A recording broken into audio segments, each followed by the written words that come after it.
Assalamualaikum warahmatullahi wabarakatuh. Saya perwakilan dari kelompok 12. Perkenalkan, nama saya Natasha Nur Alifia Oktaviani dan rekan saya. Perkenalkan, nama saya Nena Novita Sari. Kami akan mempresentasikan dua materi mengenai yang pertama dari bab 3 yang berjudul Organisasi Sektor Publik sebagai entitas dalam akuntansi sektor publik, dan yang kedua dari bab 4 yang berjudul Anggaran sebagai objek akuntansi sektor publik. Materi bab 3, Organisasi Sektor Publik sebagai entitas dalam akuntansi sektor publik. Organisasi sektor publik. Organisasi sektor publik secara proses cenderung lebih bernuansa politis daripada organisasi bisnis, sehingga politik dan profesionalitas merupakan hal yang dibutuhkan pelaku di dalamnya. Politik dalam hal ini ialah berbagai cara untuk menempatkan masalah di agenda publik. Wilayah ruang lingkup organisasi publik ialah lingkungan politik, ekonomi, kultur, dan demografi. Hal ini tentu membuat karakteristik organisasi publik menjadi multifungsional. Koordinasi atas pengelolaan untuk kontrol dalam pencapaian tujuan atas pemenuhan kebutuhan publik perlu adanya karena kompleksitas dari struktur organisasi sektor publik. Karena sifat organisasi publik ialah kaku, hierarkis, dan birokratis. Kajian organisasi sektor publik. Kajian organisasi sektor publik biasanya dilakukan dari sisi manajemen. Lalu, dalam perkembangannya, kajian tersebut telah memasuki wilayah karakter frase sektor publik. Dari sisi kebijakan publik lebih dipahami sebagai kenaikan pajak, birokrasi yang berlebihan, pemerintahan yang besar, dan nasionalisasi versus privatisasi. Dalam arti luas, sektor publik diinterpretasikan sebagai metode manajemen negara. Lalu, dalam arti sempit, sektor publik diinterpretasikan sebagai pungutan oleh negara. Karakter organisasi sektor publik. Tujuan organisasi sektor publik yaitu memberikan kesejahteraan kepada masyarakat yang meliputi kebutuhan dasar dan non-dasar berkaitan dengan jasmani maupun rohani. Yang kedua, aktivitas organisasi sektor publik yaitu aktivitas yang dilakukan berupa pelayanan publik, misalnya keamanan, penegakan hukum, pendidikan, transportasi publik, kesehatan, dan sejenisnya. Lalu, sumber daya pembiayaan berasal dari dana masyarakat dalam bentuk pajak, retribusi laba, dan pendapatan lainnya yang tidak bertentangan dengan perundang-undangan. Pertanggungjawaban diberikan kepada perwakilan masyarakat seperti DPR, DPD, DPRD, dan sejenisnya. Lalu, budaya organisasinya birokratis, formal, serta berjenjang. Selanjutnya, penyusunan anggaran organisasi sektor publik dilakukan dengan masyarakat untuk merencanakan program untuk mendapatkan input selanjutnya disahkan oleh wakil masyarakat di DPR, DPD, DPRD, dan lembaga sejenisnya. Lalu, stakeholder yaitu masyarakat Indonesia, kreditur, investor, hingga lembaga internasional. Peran akuntansi dalam organisasi sektor publik. Cakupan dari akuntansi sektor publik yaitu melingkupi proses yang pertama pertanggungjawaban dan yang kedua manajerial.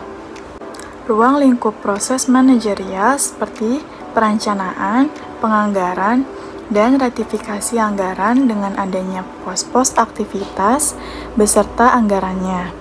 Ada ciri khas dalam mencari sumber hingga alokasi dana dari publik dan untuk publik, membuat akuntansi sektor publik disebut dengan akuntansi dana. Yang kedua, pertanggungjawaban, yaitu terdiri atas realisasi anggaran dan aktivitas. Akuntansi sektor publik melihat anggaran sebagai focal point dari landasan operasional organisasi. Hal ini menyebabkan organisasi publik patuh dengan anggaran yang disahkan dalam menjalankan operasionalnya. karena sifat dari realisasi anggaran ini ialah mandatori. Pelaksanaan akuntansi sektor publik yaitu secara akuntabel dan transparan, merupakan jembatan atas penerapan konsep rational choice theory untuk mengatasi bounded rationality di organisasi publik. Hal ini memiliki keterkaitan dengan keterbatasan sumber daya dalam memenuhi kebutuhan publik.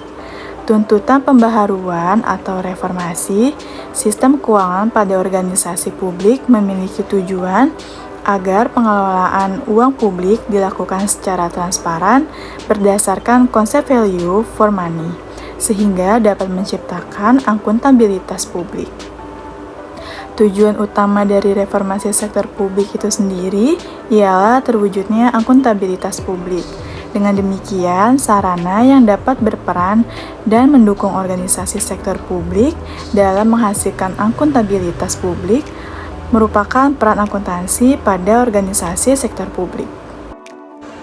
Entitas dalam akuntansi sektor publik. Yang pertama, entitas pelaporan ialah berbagai unit di struktur pemerintah sesuai dengan ketentuan undang-undang untuk menyajikan laporan keuangan yang terdiri dari satu maupun lebih entitas akuntansi. Entitas pelaporan pada pemerintah pusat menurut Peraturan Pemerintah Nomor 24 Tahun 2005 tentang Standar Akuntansi Pemerintah adalah pemerintah pusat itu sendiri.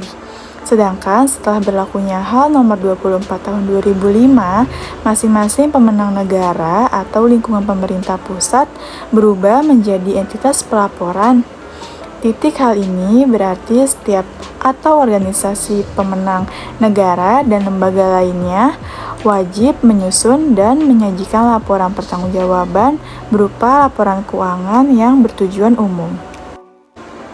Yang kedua, entitas akuntansi, yaitu merupakan unit pemerintah pengguna anggaran yang berkewajiban menyelenggarakan akuntansi dan menyusun laporan keuangan untuk digabungkan pada entitas keuangan. Entitas dalam akuntansi sektor publik merupakan proses mengumpulkan, mencatat, mengklarifikasi, serta menganalisis dan membuat laporan transaksi keuangan untuk sebuah organisasi atau instansi publik. Saya akan menyampaikan materi dari bab 4, Anggaran sebagai objek akuntansi sektor publik. Hubungan keuangan negara dan daerah dengan akuntansi sektor publik. Menurut Sugijanto, tahun 1995, definisi keuangan negara adalah suatu hak dan kewajiban negara yang dapat dinilai dengan uang.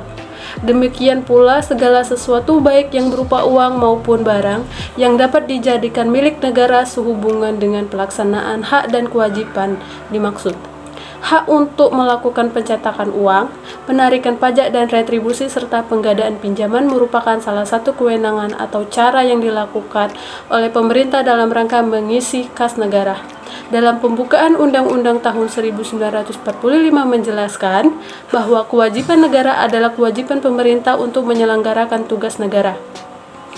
Sedangkan untuk mensejahterakan rakyat, melayani masyarakat umum dan sebagai aparat pembangunan agent of development merupakan prinsip dari Rencana Pembangunan Jangka Panjang RPJP, Rencana Pembangunan Jangka Menengah RPJM, dan Rencana Kerja Pemerintah RKP, serta Undang-Undang APBN.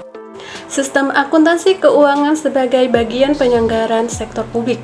Input akuntansi ialah berbagai transaksi keuangan yang dibuktikan dengan bukti transaksi dengan adanya proses identifikasi, pengukuran pencatatan, yang outputnya laporan keuangan. Entitas secara konteks ini ialah organisasi seperti pemerintah maupun perusahaan. Output akuntansi dalam hal ini berbentuk laporan keuangan mengenai informasi akuntansi yang berguna dalam menentukan kebijakan yang bersifat ekonomi. Sudut pandang pemakai informasi sesuai pengertian di atas merupakan informasi akuntansi yang disediakan untuk pemakai laporan eksternal disebut akuntansi keuangan. Lain halnya dengan informasi yang disediakan untuk pemakai laporan internal diartikan sebagai akuntansi manajemen, sehingga konteks dari organisasi sektor publik ialah akuntansi pemerintah yang memiliki tujuan dalam memberikan informasi keuangan untuk pihak eksternal pemerintah merupakan akuntansi keuangan pemerintah. Anggaran sektor publik. Pendapat yang disampaikan oleh Freeman tahun 2003 menyatakan bahwa anggaran adalah suatu proses yang dilakukan oleh organisasi sektor publik untuk mengalokasikan sumber daya yang dimiliki dalam kebutuhan-kebutuhan yang tidak terbatas. Pendapat kedua disampaikan oleh Nurdiawan tahun 2006, di mana anggaran adalah pernyataan mengenai estimasi kerja yang hendak dicapai oleh periode waktu tertentu dalam ukuran finansial. Sedangkan anggaran publik dapat diartikan sebagai gambaran kondisi keuangan sebuah organisasi di mana di dalamnya terdapat informasi pendapatan, belanja, serta aktivitas lainnya. Jika disimpulkan, maka anggaran publik setidaknya memuat jumlah biaya yang dibutuhkan dan bagaimana cara memperoleh biaya tersebut. Adapun fungsi dari anggaran sektor publik itu sendiri, A. Sebagai alat perencana dalam mencapai tujuan dari sebuah organisasi. Anggaran dalam menjalankan fungsi perencanaan dipergunakan dalam hal 1. Perumusan tujuan serta kebijakan dalam disesuaikan oleh visi misi yang telah ditentukan sebelumnya. 2. Perencanaan program-program serta kegiatan yang mendukung pencapaian tujuan organisasi serta pencarian sumber dananya. 3. Pengalokasian biaya pada kegiatan yang telah direncanakan. 4. Penentuan indikator keberhasilan kerja. B. Sebagai alat pengendalian, dalam menjalankan fungsi pengendalian anggaran digunakan untuk menghindari kemungkinan terjadinya overspending, underspending, ataupun salah sasaran dalam mengalokasikan anggaran pada bidang-bidang yang bukan menjadi prioritas utama. C. Anggaran digunakan sebagai alat dalam menyusun kebijakan fiskal, menstabilkan ekonomi serta mendorong tumbuhnya perekonomian negara sehingga dapat diprediksi dalam keekonomi yang akan terjadi. D. Anggaran digunakan dalam memutuskan prioritas utama serta kebutuhan dana untuk menjalankan prioritas tersebut. E. Anggaran sebagai alat yang digunakan untuk melakukan koordinasi pada setiap bagian di dalam pemerintahan. F. Anggaran dapat dijadikan dasar untuk mengukur kinerja dari eksekusi pada legislatif selaku pemberian wewenang. Ciri-ciri anggaran sektor publik. 1. Dicatat dalam satuan keuangan ataupun non-keuangan. 2. Meliputi jangka waktu tertentu saja. 3. Tercantum adanya komitmen manajemen dalam pencapaian sasaran yang telah ditetapkan sebelumnya. 4. Anggaran dapat digunakan apabila telah disetujui oleh pihak yang jabatannya lebih tinggi daripada penyusun anggaran. 5. Anggaran tidak dapat diubah sesukanya, hanya dapat dilakukan perubahan apabila terjadi kondisi-kondisi yang mendesak dan membutuhkan perubahan.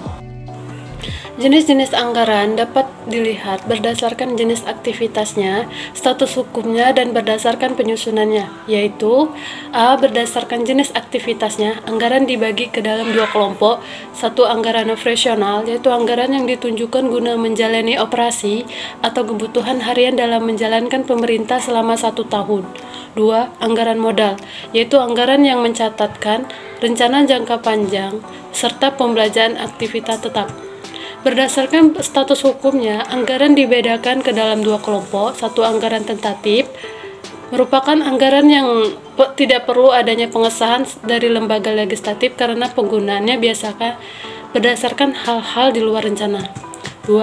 Anggaran enacted, berdasarkan anggaran yang melalui proses perencanaan, pembahasan, dan persetujuan legislatif. Proses-proses terbentuknya anggaran. 1. Tahapan persiapan. Pada tahap ini, penyusunan anggaran menentukan jumlah anggaran yang sekiranya dibutuhkan untuk membiayai pengeluaran-pengeluaran yang disandingkan dengan perhitungan pendapatan yang akan diperoleh. Kedua, tahap persetujuan. Pada tahap ini, anggaran disetujui oleh lembaga legislatif. Ketiga, tahapan administrasi. Proses administrasi anggaran dilakukan dengan mengumpulkan pencatatan atas pendapatan-pendapatan yang diterima dan belanja atau transaksi yang telah dilakukan. 4. Tahap pelaporan. Tahap ini merupakan tahap yang menjadi satu kesatuan tak terpisahkan dari proses akuntansi selama berjalannya periode anggaran. 5. Tahap pemeriksaan. Pada tahap ini, anggaran yang digunakan akan diaudit oleh lembaga pemeriksa yang independen untuk menjadi acuan dalam proses penyusunan anggaran pada periode yang akan datang.